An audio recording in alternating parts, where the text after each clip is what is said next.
মানে বাংলাদেশের আলেমরা একটু আরাম করুক, এই শালা জালেমেরা চাই না। ধরে কথা পুলিশ দিয়ে ধরার বুদ্ধি করে, খালি পুলিশ একটা চোরক খুঁজতেছে না, খালি মৌলবি খুঁজতেছে, কুটি আছে। বিবেক দিয়ে চিন্তা করেন। ইন্নামা ইয়াখশাল্লাহ মিন ইবাদিহিল উলামা। আল্লাহ কোরআনে বলেছেন, বান্দা সময়ের মধ্যে আলেম বান্দারাই আমাকে বেশি ভয় করে। টাকা বেশি দেন, ওই টাকা দিয়ে সিনেমা হল বানাবে না, ওই টাকা দিয়ে অট্টালিকা বানাবে না, ওই টাকা দিয়ে মসজিদ মাদ্রাসা নির্মাণ করবে। বগুড়া জেলার মধ্যে একটাই মাদ্রাসা, যে মাদ্রাসায় একটা পয়সা দান সাদকা দেওয়া হয় না। 200 শতক জায়গার উপরে মসজিদ মাদ্রাসা এতিমখানা নির্মাণ করা হয়েছে। এই সম্পূর্ণ টাকা হচ্ছে আপনাদের ওয়াজের টাকা, একটা আমার বাপের টাকা নয়। আমার বাপ ছিল সবচেয়ে গরিব মানুষ, আমি আরো মাদ্রাসা পড়ুয়া গরিব সন্তান। আপনার ওয়াজের বিনিময়ে টাকা দেন, তার মধ্যে 17 বছর আমার ঠকাচ্ছেন। 17 বছর এতই ঠকা যায় ভাই। ওপরে 500 টাকা লোট, ভিতরে খেলে 10 টাকা, এরকম মোটা করার জায়গা। হুজুর দেখতেন না হুজুর? আমিও দেখিনি, ঢটটা টাকা হুন্ডালে আসতাম, আমিও দেখিনি, পকেটের মধ্যে থুসি। পরে হুন্ডার তেল কেনার পরে দেখি তো 60 টাকা পাচ্ছে। বাড়ি যা বউ কয়, কি খবর গো, আজকে ওয়াজ করে কত হলো? তখন আমি কই, আব্বাক জান কইও না, টাকা লুকে তো। হ্যাঁ, যা ঠকাছেন ভাই, 17 বছর আমার ঠকাছেন। 17 বছর 300, 250, 300, 250। কিন্তু বগুড়া থেকে সিংড়া মারছে 300 টাকা। এটা বিবেচনা হওয়া দরকার। আমার সালার কাকু ঠকায়নি, এই ঠকানা পাঠিয়ে বদল রশিদ দেখেনি, খালি ধরে দিচ্ছে। হ্যাঁ, আমি 2007 সালে আমার সাহাবী যখন অ্যাক্সিডেন্ট করে মরে এই রোডেতেই, একের গাড়ি চেকে গেল ওই মলো, কিন্তু আমি বেঁচে থাকলো। আমার কিন্তু আল্লাহ খেলে বাঁচাচ্ছে। 1 ডিসেম্বর আর একটা অ্যাক্সিডেন্ট হলো, গোটাল গাড়ি ভেঙ্গে ঘুরে, কিন্তু আমি ঠিক আছি।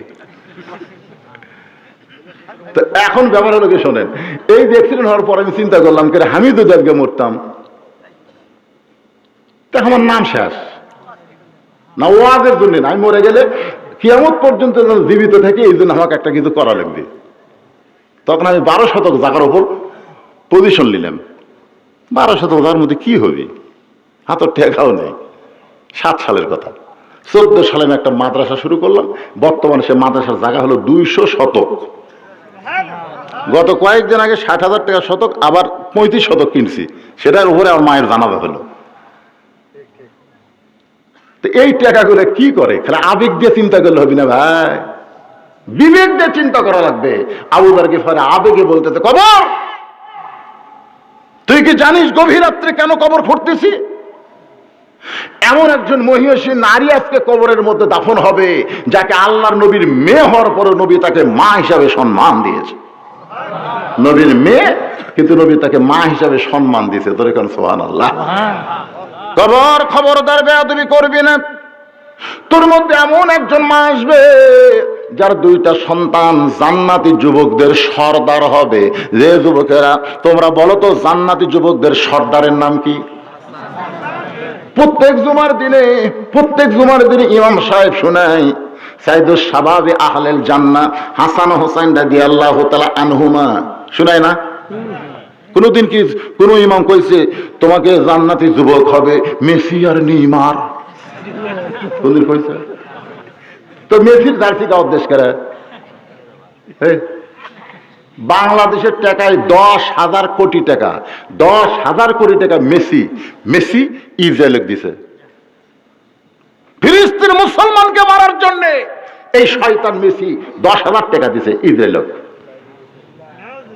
আর তোমরা তার সাপোর্টার, রাত 3টা পর্যন্ত মেসির খেলা দেখছে। আজকে আর্জেন্টিনা দিছে এই শালা 3টা পর্যন্ত খেলা দেখে ফজরের সময় চেতন নাই। মান তাসাব্বা বিকওমি